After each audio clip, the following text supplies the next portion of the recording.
So ayan, what's up mga Dre for today's video at halika't samahan nyo akong mag-install ngayong araw at kasama natin ang partner enemy natin na si Boss Pali Manico. Let's go!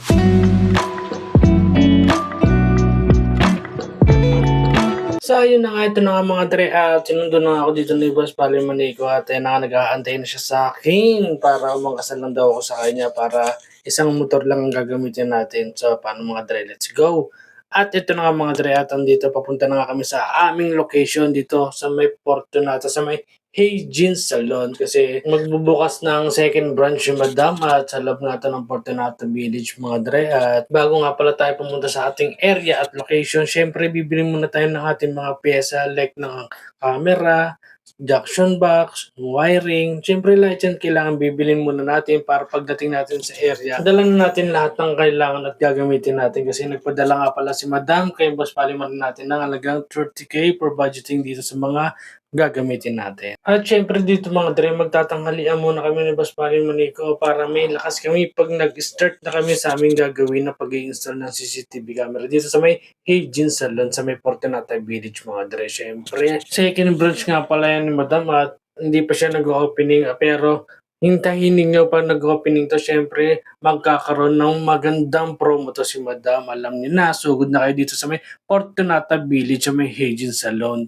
So paano mga Dre, let's go! At syempre mga Dre, after namin magtanghalian ay binalikan na rin namin ng ating mga piyesang gagamitin dito sa pag-i-install ng CCTV camera mga Dre. At papakita ko sa inyo ang lugar ng ating pagkakabitan mga Dre. So ito na nga yun mga Dre. At mag-i-install nga tayo dito ng mga Dre ng 8 channel pero 7 camera lang ang ikakabit natin mga Dre kasi mag-iisip pa si Madam kung saan ikakabit yung matitirang bakante na camera mga Dre. So paano mga Dre? Panoorin at halika't samahan nyo kami mag-install ng CCTV camera. Let's go! At dito nga mga Dre, iabang ko na lahat ng paggagamitan namin. At tinabang ko na nga yung mga camera at junction box. Syempre, kailangan malinis at walang wiring dyan kasi padadaanin natin sa kisame lahat ng wiring kasi gusto nga ni Madam malinis, walang kalat na wire dyan para magandang tignan. Kaya panoorin ninyo kung saan ako susuot at papakita ko sa inyo ang kisame nila. So, paano mga Dre? Let's go! Look at that, my friend. At dito nga mga Dre, nag-ala Spider-Man ako dito kasi magkakabit nga pala kami ng dalawang outdoor ng CCTV camera dito. At dito nga nakalagay yung isa sa may hagdanan at yung isa dun sa may labas. At dito nga habang kakabit ako dito, meron nga para rin naggagawa dito ng pintuan ni Madam at tatanggalin nga rin daw yan, bakal na gate yan at papalitan ng glass door mga Dre. So, at habang kinakabit ko nga lahat ng paglalagyan ng camera ng junction box mga Dre, si Boss Pariman ko naman, ayan, tinitira niya na yung mga dapat tirahin like monitor, yung DVR, para dire-diretso ang ating mga gawa mga Dre. At dito nga mga Dre, naabang ko na lahat ng camera para mapunta na tayo sa pinakamalupit na sinasabi ko nga sa inyo, doon tayo sa Kisame dahil iaabang na natin lahat ng wiring papunta sa mga camera mga Dre. So paano mga Dre? Let's go at akitin na natin ang kanilang Kisame. At ito na yun mga Dre. Ayan, ang pinaka-final. At yan yung mga wire na kinabit ko sa Kisame. At ito yung aking din pang main event mga Dre. Ito yung pang outdoor. Bali dalawang outdoor tayo mga Dre. At ito ipapakita ko nga sa inyo yung abang ko sa labas. At ayan yun mga Dre.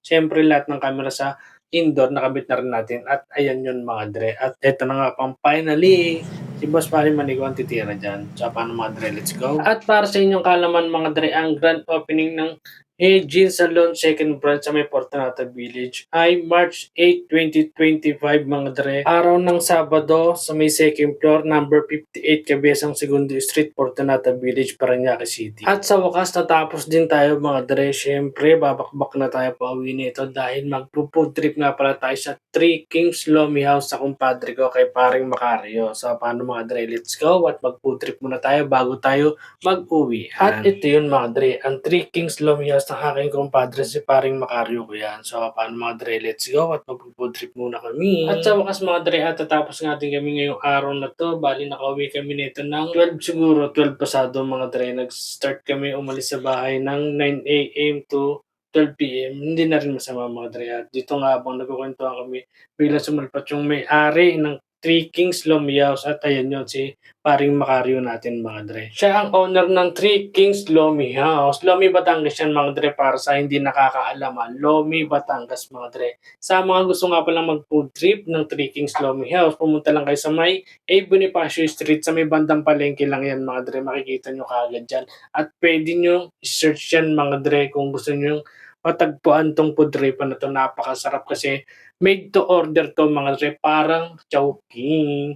Talagang mag-aantay kayo ng konti pero 'pag sinerve naman sa inyo talagang mainit na mainit pa mga dre. Sa paano mga dre, hanggang dito na lang at maraming salamat na naman sa panonood ng ating munting video. Hanggang dito na lang, maraming salamat.